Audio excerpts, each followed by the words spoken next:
नमस्कार, एक बार फिर से आप सभी का स्वागत करते हैं देव विद्यापीठ के इस खूबसूरत से प्लेटफॉर्म पर। पिछले वीडियो में हमने लोकसभा अध्यक्ष की बात की थी, जिसमें लेक्चर 4 में हमने कवर किया था लोकसभा अध्यक्ष के बारे में। अगर वीडियो नहीं देखे हैं तो जा कर के देख लीजिए, लिंक प्लेलिस्ट का डिस्क्रिप्शन में दे दूंगा, ठीक। वहाँ से यूनिट 1 से लेकर के 8 तक सभी वीडियो आपको मिल जाएंगी, सेव करके रख लीजिएगा और अपने दोस्तों को भी बताइएगा जो भी राजनीति विज्ञान लिए होंगे, बीए प्रथम सेमेस्टर में होंगे।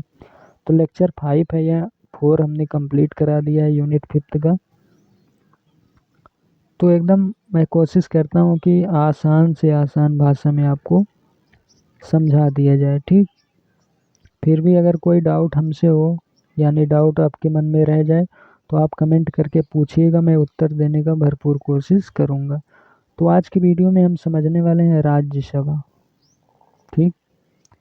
लोकसभा के बारे में हमने पहले पढ़ चुका है, लोकसभा अध्यक्ष के बारे में पहले हमने पढ़ लिया है। आज राज्यसभा के बारे में हम पढ़ने वाले हैं, ठीक। तो वीडियो पूरा देखिएगा, थोड़ा सा लंबा हो सकता है, लेकिन आपके सभी प्रश्नों के जो भी राज्यसभा से रिलेटेड होंगे सब कुछ निवारण करने की कोशिश करूँगा। तो आर्टिकल 80 के पहले में, यानी आर्टिकल जो 80 है इसके पहले में दिया गया है राज्यसभा के बारे में पूरा डिटेल से, विस्तार से। 12 सदस्य राष्ट्रपति द्वारा चुने जाते हैं तथा 238 राज्यों एवं संघों से, यानी कि कुल कितने 250 होते हैं। हाँ, 250 सदस्य होते हैं। कहीं कहीं आपको 245 हो सकता है देखने को मिले, लेकिन इसमें 250 लगभग सदस्य होते हैं, या मतलब होते हैं। कहीं कहीं 252 भी हो सकता है। तो इस तरह चीज़ें हैं। तो 12 सदस्य जो हैं, यानी राज्यसभा के जो 12 सदस्य होते हैं राष्ट्रपति के द्वारा चुने जाते हैं और 238 राज्यों एवं संघीय क्षेत्रों से चुने जाते हैं। यानी कि भारत के कुल राज्यसभा के लिए 12 सदस्य राष्ट्रपति द्वारा चुने जाते हैं, 238 राज्यों एवं संघीय यानी यूनियन टेरिटरी केंद्र शासित प्रदेश से चुने जाते हैं। राज्यसभा के सदस्य के लिए योग्यताएं क्या होनी चाहिए, सबसे पहले इस पे विचार कर लेते हैं। यानी आप राज्यसभा के सदस्य बनना चाहते हैं तो उसके लिए क्या होना ज़रूरी है। सबसे पहला आपका होना ज़रूरी है भारतीय नागरिक आपका होना ज़रूरी है। उसके बाद 35 साल आपका, यानी 35 साल के आप होंगे तभी बन सकते हैं। और भी कुछ चीज़ें हैं जो संविधान में दिया गया है, अन्य भी कुछ, जैसे दिवालिया न होना, पागलपन न होना, मानसिक स्थिति से कुछ स्वास्थ्य में गड़बड़ी न होना, इस तरह की चीज़ें हैं। और कार्यकाल कितना होता है इसका, इसे अस्थाई सदन कहा जाता है, ठीक। इसे क्या कहा जाता है, अस्थाई सदन कहा जाता है, ठीक है। और इसमें 1/3 प्रत्येक 2 साल पर निष्कासित किए जाते हैं। यानी कि मान लीजिए आपके पास, एक बात मैं बता रहा हूँ, मतलब उदाहरण के लिए मान लीजिए आपके पास, यानी राज्यसभा में 60 सदस्य हैं, तो इसका कार्यकाल 6 वर्ष का होता है। और मान लीजिए, एक मैं उदाहरण के लिए दे रहा हूँ, ऐसा होता नहीं है वास्तव में, बस मैं उदाहरण लेके ये संख्या बता रहा हूँ। मान लीजिए 60 सदस्य हैं राज्यसभा के, तो उसमें से प्रत्येक 2 साल पे 1/3 यानी कि 1/3 यानी 20 सदस्य जो होते हैं, आपके 20 सदस्य हर साल निष्कासित यानी निकाले जाते हैं, उनकी जगह पे 20 नए सदस्य आते हैं, ठीक है। और इनका कार्यकाल, यानी सदस्यों का कार्यकाल 6 साल का होता है। और राष्ट्रपति यहाँ के अध्यक्ष होते हैं। यहाँ का अध्यक्ष कौन होता है, राष्ट्रपति होते हैं। और लोकसभा में कौन होता है, वहाँ राज्यसभा अध्यक्ष कोई और होता है, एक अलग सांसद कोई होता है जिसे सांसद के पद से हटा करके अध्यक्ष बना दिया जाता है। तो इस तरह से चीज़ें होती हैं। भारतीय नागरिक होना है, 35 साल आपका होना चाहिए, और भी कुछ क्राइटेरिया हैं। और कार्यकाल अस्थाई सदन होता है, यह राज्यसभा जो है अस्थाई सदन आपका होता है। और 1/3 लोग हर 2 साल पे चले जाते हैं। जैसे 60 लोग मान लीजिए हैं, तो इसमें से 1/3 यानी कि 20 लोग हट जाते हैं, उसकी जगह पे दूसरे 20 लोग आ जाते हैं। और यह सदस्य का कार्यकाल 6 साल का होता है। अब चलिए हम बात करते हैं राज्यसभा की शक्तियाँ और कार्य। ठीक, राज्यसभा की शक्तियाँ और कार्य के बारे में हम बात करने वाले हैं। तो राज्यसभा की शक्तियाँ और कार्य, पहला तो है साधारण विधेयक के संबंध में, जैसे कोई साधारण नियम कानून बनता है उसके संबंध में इन्हें शक्ति प्राप्त है। दूसरा है वित्तीय विधेयकों के संबंध में, वित्तीय यानी कि पैसों से रिलेटेड कुछ भी नियम कानून है तो उसके संबंध में इनको शक्तियाँ प्राप्त है, कुछ कर सकते हैं। तीसरा है कार्यपालिका पर नियंत्रण के संबंध में, कार्यपालिका यानी कि जो पूरे भारत में या राज्य स्तर पर कई प्रकार की कार्यपालिकाएं होती हैं, एक केंद्र और राज्य, कुछ केंद्र शासित में आते हैं, कुछ राज्य के स्तर पर आते हैं कार्यपालिका, तो इन पर नियंत्रण के संबंध में भी इनको शक्तियाँ प्राप्त हैं।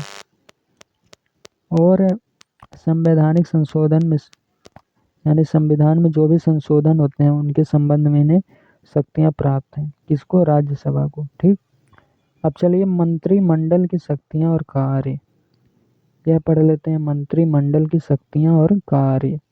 आर्टिकल 75 में दिया गया है मंत्रिमंडल राष्ट्रपति को। मंत्रिमंडल की शक्तियाँ क्या होती हैं या कार्य क्या होते हैं? ठीक, मंत्रिमंडल राष्ट्रपति को उसके कार्यों के संपादन में सहायता एवं परामर्श देता है। यानी कि जो मंत्रिमंडल है, जैसे कोई कपड़ा मंत्री, कोई कुछ मंत्री, इसी तरह से होते हैं, उसी तरह से राज्य स्तर पर भी होते हैं और केंद्र स्तर पर भी होते हैं।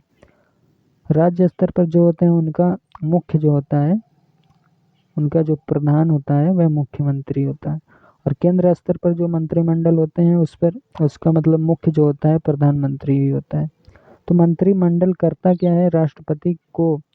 राष्ट्रपति जो होते हैं उनके कार्यों के संपादन यानी एडिट, जिस तरह से कहते हैं, एडिट यानी संपादन, उनके कार्यों में जो संपादन होगा यानी कुछ गलती हो गई तो उसे बताना, इस तरह के कार्य, और परामर्श मतलब कोई सजेशन देना, इस तरह से जो भी कार्य हैं मंत्रिमंडल की होती हैं। ठीक, मंत्रिमंडल को भारतीय शासन का हृदय कहा जाता है।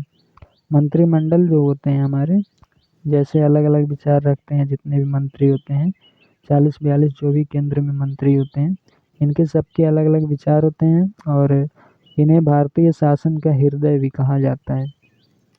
अब इनके कार्य को देख लेते हैं। कार्य थोड़ा सा लंबा चौड़ा है इनका। कार्य क्या क्या होता है इनका, यानी कि मंत्रिमंडल का कार्य क्या होता है? सबसे पहला कार्य होता है राष्ट्रपति कार्यपालिका पर सर्वोच्च न्यायालय। राष्ट्रपति हो गए, कार्यपालिका हो गए, इस पर सर्वोच्च न्यायालय, यानी कि जो राष्ट्रपति होंगे, कार्यपालिका होगी, इन सब चीज़ों पे सर्वोच्च न्यायालय का होगा अधिकार। दूसरा है मंत्रिपरिषद के समन्वयकारी कार्य। मंत्रिपरिषद जो होगा, एक मंत्रिपरिषद होता है, उसके बारे में बताऊंगा कभी। मंत्रिपरिषद के समन्वयकारी कार्य, यानी मंत्रिपरिषद में कई मंत्री होते हैं तो उनको आपस में मिला कर चलना। कभी मान लीजिए कपड़ा मंत्री को बीमारी हो गई या कुछ हो गया तो उनकी जगह पर कोई उसी में से कोई मंत्री होगा जो कपड़े से रिलेटेड कुछ जानकारी जिसे होगी उसको रख लिया जाता है कुछ समय के लिए, जब तक उसमें वो मंत्री ठीक नहीं हो जाते हैं। तो इस तरह से समन्वय कार्य यानी सबको मिलाकर चलने की जो प्रक्रिया है ये होती है। ठीक, वैदेशिक संबंधों का संचालन, विदेशी संबंधों का संचालन।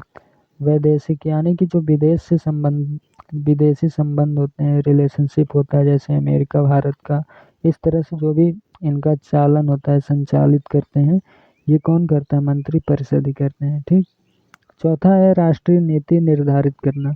राष्ट्रीय नीति, हमने आपको बताया था नीति निर्देशक सिद्धांत, तो राष्ट्रीय यानी कि भारत का नीति निर्धारित करना, किस तरह की नीतियाँ होंगी, किस तरह की शर्तें लागू होंगी, इस सब के बारे में। ठीक, पांचवा है कानून निर्माण पर नियंत्रण। कानून बनाने पे नियंत्रण किनका होगा? मंत्रिपरिषद का होगा। छठवां है नियुक्ति संबंधी कार्य, यानी किसी को नियुक्त करना है किसी पद पर तो कौन कार्य करेगा? मंत्रिपरिषद भी उसमें योगदान देगा। वित्तीय कार्य यानी पैसों से संबंधित लेन देन जो भी होगा उसमें भी मंत्रिपरिषद का हाथ होता है। उसके बाद है आठवां, अपराधियों को क्षमा है तो प्रेसिडेंट से सिफारिश। यह बहुत इम्पोर्टेंट है, कई बार पूछा जाता है। ठीक है, कई बार पूछा जाता है कि मंत्रिपरिषद, मतलब यही पूछा जाता है कि क्षमा है, यानी कि कोई अपराधी है जैसे मान लीजिए, तो उसको क्षमा हेतु यानी मान लीजिए फांसी हो रही है उसे, तो प्रेसिडेंट से सिफारिश कौन करता है उसे छुड़वाने के लिए? मंत्रिपरिषद ही करता है। उसके बाद 9वां है भारत रत्न। भारत रत्न हो गया, पद्म विभूषण हो गया, पद्म भूषण हो गया, पद्म श्री के लिए प्रेसिडेंट से सिफारिश कौन करता है? मंत्रिपरिषद ही। ठीक, तो आशा करता हूँ इतना आपको समझ में आ गया होगा। यहाँ यही बताया गया है 9वें में कि इस तरह से भारत रत्न किसी को दिया जाना है जो अच्छे काम भारत के लिए करते हैं, पद्म विभूषण देना हो, पद्म भूषण देना हो, पद्म श्री देना हो, इस तरह से जो भी चीज़ें उस आदमी को देना हो जो भारत का नागरिक है और भारत के हित में कुछ बढ़िया सोच रहा है, तो उसको ये सब अवार्ड देने के लिए प्रेसिडेंट से कौन सिफारिश करता है? तो मंत्रिपरिषद ही करता है। ठीक, आशा करता हूँ आपको समझ में आ गया होगा। अगर अच्छा लगा हो वीडियो तो और भी साथियों को शेयर कीजिएगा। मिलते हैं नेक्स्ट वीडियो में। अब हमारा जो यूनिट 5th था यह कंप्लीट हो गया है। ठीक है, कंप्लीट हो गया। अगले वीडियो में हम 6वें यूनिट के बारे में बात करेंगे। मिलते हैं नेक्स्ट वीडियो में, तब तक के लिए जय हिंद।